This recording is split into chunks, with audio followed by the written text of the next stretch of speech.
everyone, this is Peak Entertainment and we are back again, and here now we have another video for you, and we're going to talk about the second weekend box office numbers for Ant-Man and the Wasp Quantumania, and what it means going forward for Marvel's Phase 5. Now there could be spoilers for both the movie and all other content within Phase 4 of the Marvel Cinematic Universe, so just beware when going into this overall video.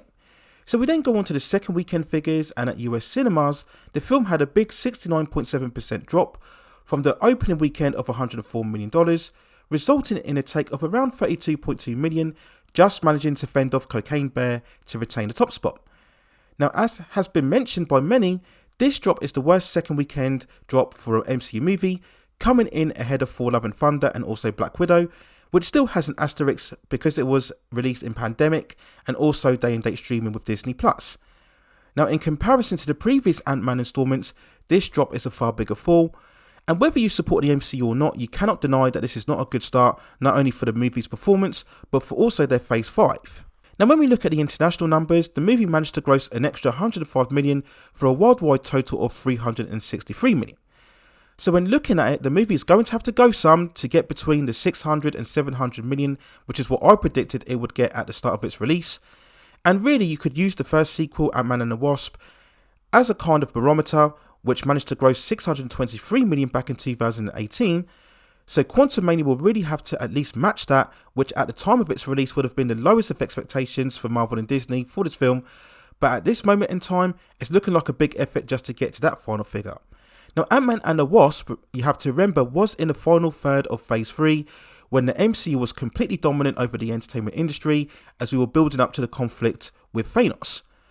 Now obviously the franchise isn't at those heights since then, whilst Phase 4, despite producing some good numbers in the post-pandemic era,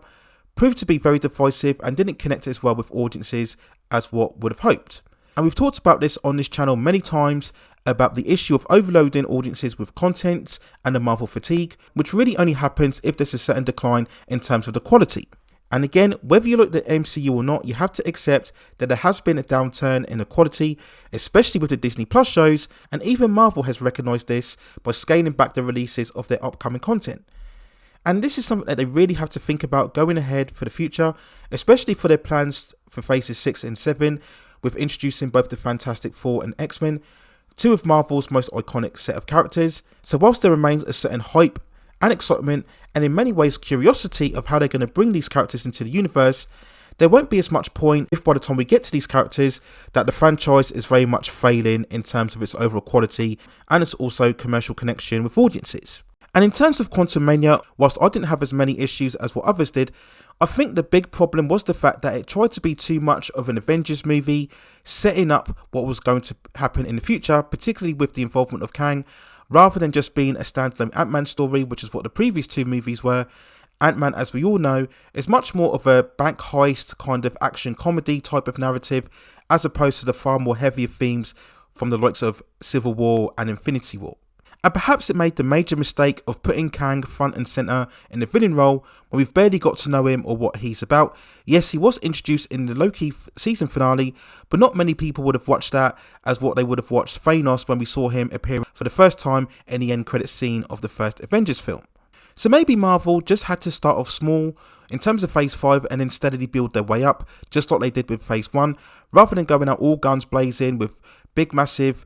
ramifications and implications for this multiverse saga. And maybe it should have just let Ant-Man breathe on his own with his own standalone story, rather than trying to link as to what will happen in the future. And certainly the negative reviews and word of mouth didn't really help the film to perform in its following weekend either. So yes, this is not a good start for the MCU and its Phase 5, but at the same time, still have to get some perspective here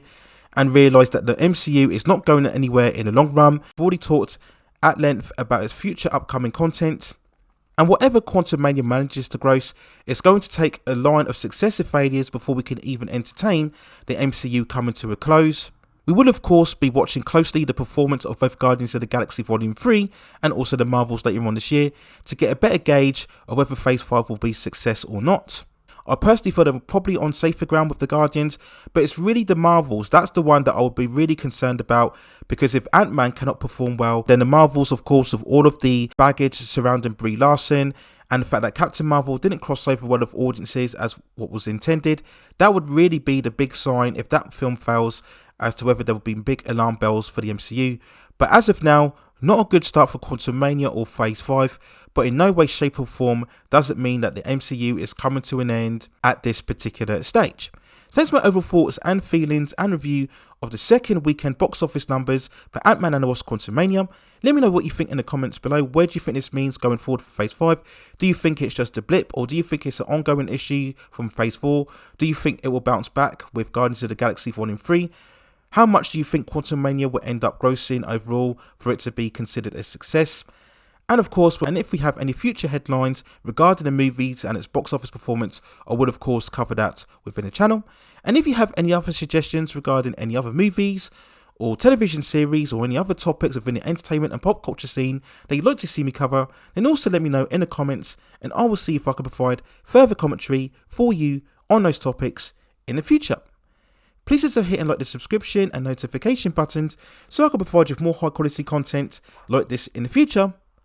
But that's it for now. Take care of yourselves, and I will see you very, very soon.